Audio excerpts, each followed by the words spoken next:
ಪಕ್ಷ ಹುಟ್ಟೋದು ಕಾರಣಕರ್ತರಾಗಿದ್ದರು. ನಂತರದಲ್ಲಿ ಅದು ಒಂದು ಫ್ಯಾಮಿಲಿದಾಗಿತ್ತು. ಆ ಮತ್ತು ಬೇರೆ ಅಂದರೆ ಅಂಥ ಒಂದು ದೊಡ್ಡ ವ್ಯಕ್ತಿತ್ವದ ಇಲ್ಲಿ ವ್ಯಕ್ತಿಗಳು ಇದ್ದಾರ ಅನ್ನುವಂಥದ್ದು ಅದು ನಮ್ಮ ಏನಪ್ಪ ಅಂದರೆ ವಿಶೇಷವಾಗಿ ಇವತ್ತು ಜನ ಕೂಡ್ತಾ ಇದ್ದಾರೆ. ಯತ್ನಾಳರಿಗೆ ಹೋದಲ್ಲೆಲ್ಲ ಅದು ಹಿಂದುತ್ವದ ಬಗ್ಗೆ ಜೋರ್ದಾರಾಗಿ ಮಾತಾಡುವಂಥ, ಇಲ್ಲಿ ನಿರುದ್ಯೋಗದ ಬಗ್ಗೆ ಜೋರ್ದಾರಾಗಿ ಮಾತಾಡುವಂಥ, ಅವ್ರು ಸಪೋರ್ಟ್ ಮಾಡುವಂಥ ಒಂದು ಕೆಲಸಗಳಿಗೆ ಜನ ನಿಧಾನಕ್ಕೆ ಯತ್ನಾಳರನ್ನು ಗುರುತ ಮಾಡ್ತಾ ಇದ್ದಾರೆ. ಆದರೆ ಇಡೀ ರಾಜ್ಯದಲ್ಲಿ ಪಕ್ಷವನ್ನು ಕಟ್ಟಿ ಅದನ್ನು ಗೆಲ್ಲಿಸುವಂಥ ಶಕ್ತಿ ಈ ಮಾತುಗಳಿಂದ ಸಾಧ್ಯದನ ಅನ್ನುವಂಥ ಬಹುದೊಡ್ಡ ಪ್ರಶ್ನೆ. ಈ ಪ್ರಶ್ನೆಗೆ ಉತ್ತರವನ್ನು ಇನ್ನು ಯಾವ ರೀತಿ ನಮ್ಮ ಕರ್ನಾಟಕ ಜನ ನೀಡ್ತಾರೋ ಗೊತ್ತಿಲ್ಲ.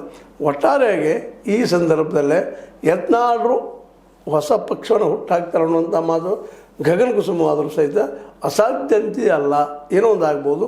ಆದರೆ 2028ರಲ್ಲಿ ಮುಖ್ಯಮಂತ್ರಿ ನಾನು ಅನ್ನುವಂಥ ಮಾತಿನ ಮಾತಾಡ್ತಾ ಇದ್ದಾರೆ, ಅದು ಸಾಧ್ಯನಾ ಅನ್ನುವಂಥದ್ದು. ಯಾಕಂದ್ರೆ BJP ಬಂದರೆ ಅಲ್ಲಿ ಯಡಿಯೂರಪ್ಪನವ್ರು ಇದ್ದಾರೆ, ಮತ್ತವರು ಇದ್ದಾರೆ, ಅವರೆಲ್ಲ ಕೂಡ್ತಾರೆ. JDS BJP ಕೂಡಿ ಗೌರ್ಮೆಂಟ್ ಮಾಡ್ರೆ ಅಲ್ಲಿ HD ಕುಮಾರಸ್ವಾಮಿಗಳು ಇದ್ದಾರೆ.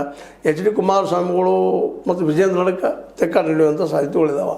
ಮುಂದಿನ ಇವ್ರು ಯಾವ ಪಕ್ಷದಿಂದ ಹೆಂಗೆ ಬರ್ತಾರೆ ಇವರು 100-500 ಸೀಟ್ಗಳನ್ನು ಗೆದ್ದುಕೊಂಡ ಅನ್ನುವಂಥ ಪ್ರಶ್ನೆಗೆ ಸುದ್ದಿ ನಮ್ಮ ಯತ್ನಾಳ್ ಉತ್ತರ ಹುಡುಕಬೇಕಾಗಿಲ್ಲ.